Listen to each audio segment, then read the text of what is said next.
This is a story and is more common than people think. Rohina Husseini had no idea someone could steal a house that she was living in. But it does happen. But the first small clue that the home she owned for nearly a decade was no longer hers was a piece of junk mail that most of us choose to ignore.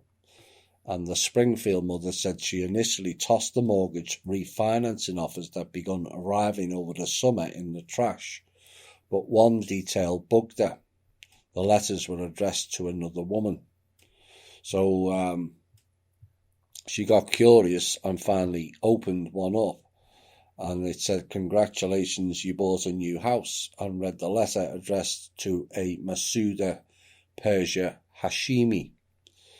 And the woman was kind of shocked and thought, this doesn't seem right. Well, it's not, but it goes on far regular than people think. And she said she didn't even know this person at all, and she'd never lived in her house even before this woman moved in. Now, Husseini discovered the total stranger was now the legal owner of the house, worth about $525,000. That forms the centre of her life with her husband and daughter. And she also owns a home health care business and was the victim of a lesser-known crime, alternately called house stealing or deed theft, that has seen an uptick in some areas in recent years.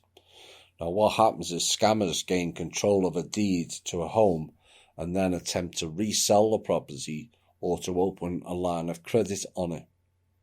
And this can be disastrous, as you can find out, because ultimately it gets thrown back onto you.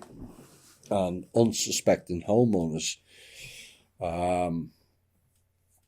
can be foreclosed upon or even find strangers living in an unoccupied property or vacation home that has been sold out from under their feet. Now, the president of the American Land Title Association, Cynthia Blair, says oftentimes the scammer will offer a stolen home at an attractive price just below the market rate for an area so that it's snapped up quickly and they get a cash purchaser, and then the scammers are off into the sunset with the money. One has to ask, given the lengthy and bureaucratic paperwork involved in almost any public engagement these days, it beggars belief as to how this can all happen with the amount of red tape that flies around. It beggars belief. But it also shows and supports what I've been saying. All jobs have to be retrained. All of them. As too few know what they're actually doing in their positions of employment. If these people at the land title had known it, then this incident would not have happened, and there's several others that have happened all around America. Unless, of course, it is a deliberate act to target certain people. Okay. Given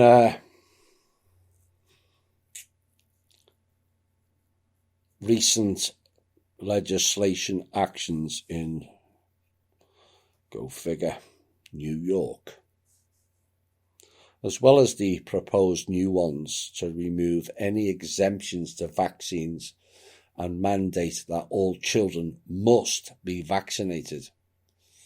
The idea of New York becoming a vaccine police state is no longer a theory, conspiracy or otherwise, or a warning. It's taken place. And it's happening in full public view.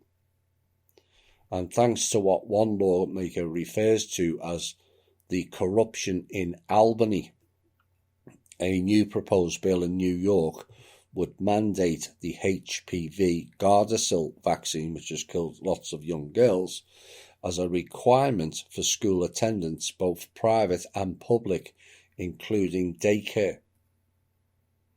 And parents who no longer can enroll their children in schools, whether public or private, due to the loss of religious and medical exemptions to vaccines. And so apparently they're turning to homeschool education as their only option left to educate their children. But the particular lawmaker who's taken this on from Warsaw, and Assemblyman David DiPietro, has stated that lawmakers are planning on outlawing homeschooling. I'll repeat that again. Lawmakers are planning on outlawing homeschooling because they want to be able to vaccinate the children in the schools without parental approval or knowledge. One of the possible new state laws set to take effect in January would require children born on or after January the 1st, 2009, who are entering public schools or daycares to receive the HPV vaccine. Now, due to the possibility of the passing of this bill, it was said that many parents have turned to the homeschooling, and East Aurora has reportedly seen a 56% rise in homeschooling this year alone. However, DiPietro said Albany is working with the state education to outlaw homeschooling. Even if it's unconstitutional, legislators don't care about the legality of this, according to the Assemblyman, and corruption drips off the walls in Albany. And he estimated that if the vaccine bill, among many others, passes, New York could see 500,000 residents move out of the state in 2021. And as part of the legislation, DiPietro said that children could receive the mandated vaccinations without the parents' knowledge or consent during the school day. In other words, the executioner or the nurse, same thing, just turns up and jabs your children.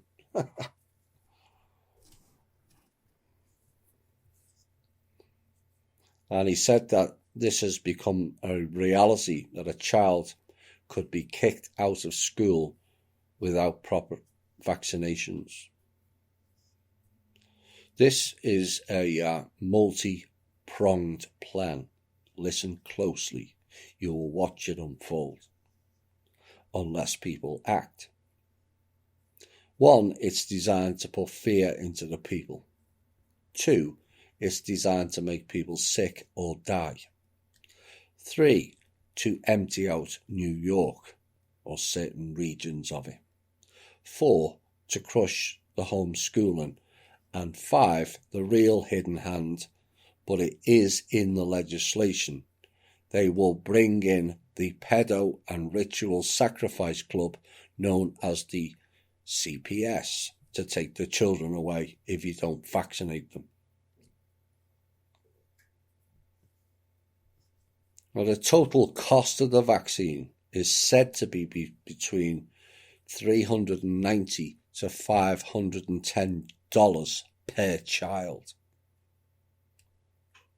What the hell's in it? And with over 3 million children in the state of New York, the venture looks set to generate considerable profits for Merck. No surprise there, we've covered them rather extensively. But I thought it was the same vaccine. So why is there a difference in price of $390 to $510 for the same vaccine in the same state? But the biggest thing that bothers me about this is, where are the memes for fascism? This behaviour is of a fascist dictatorship. And please ignore the connections to Germany or whites. Fascism was created by Zionists, not Germans. Period. Where is the media, alt or otherwise, the outcry? Let's put this into clear and understandable perspective. They are forcing your child to inject known poisons into their bodies against the child and their parents' wishes. That is outright fascism. I remember arguing with Americans 12, 15 years ago about the Fourth Reich. And the gist I got back was, we are Americans and we won't fall for that like the Germans. Hello, McFly. Wake up and smell the fascism. It's all around you. Whilst people focus on the famous tailgating parties, ball games, you have psychopaths with material gain making policies in Gotham. Coming soon, forced chips under the skin. Don't believe me? Tell that to the smokers who are banned from all public places.